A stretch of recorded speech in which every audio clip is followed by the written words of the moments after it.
கைலாயத்துல சுவாமி அம்பாள் இப்படி உட்கார்ந்துருப்பாங்க, ஓரமா உட்கார்ந்துருப்பாங்க. அடியார்கள்லாம் திருவாசகம் அம்பாள்லாம் தேவாரம் பாடலாம், பசி வராது, போன் கிடையாது, ஸ்டேட்டஸ் வைக்க வேண்டிய அவசியம் இல்ல, செல்ஃபி எடுக்க வேண்டிய அவசியம் இல்ல, பகை வராது, காமம் வராது, தூக்கம் வராது, ஆண் பெண் என்கிற பேதம் யாருக்கும் தெரியாது. அங்க ஒன்னே ஒண்ணுதான் தெரியும், சிவானந்த இன்பம்னு தெரியும். அந்த சிவானந்த இன்பம் எப்படின்னு ஒரு கொசுறு கொடுங்க அப்படின்னு சொன்னா நான் சொல்லுவேன், 51 இடங்கள்ல சிவானந்த இன்பத்தை கொடுத்திருக்கிறார் ஒருத்தர், எங்கள் மணிவாசக பெருமான் திருவாசகத்தில். சுவாமி இங்கே வான்னு அங்க அழைக்கணும். குருநாத தரிசனம் கிடைக்கணும்னா, அடியார் தரிசனம் கிடைக்கணும்னா,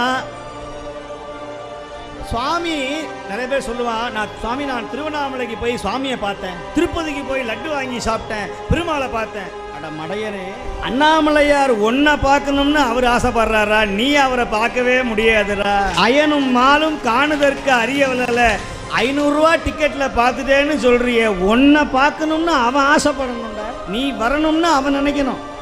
1000 ரூபா கொடுத்து இன்னைக்கு அபிஷேகத்தை பண்ணினேன், 5000 ரூபா கொடுத்து, நீ கோடி ரூபா கொடுத்தாலும் அவனை பார்க்க முடியாது. அவன் உன்னை பார்க்கணும்னு முடிவு பண்ணிவிட்டான்.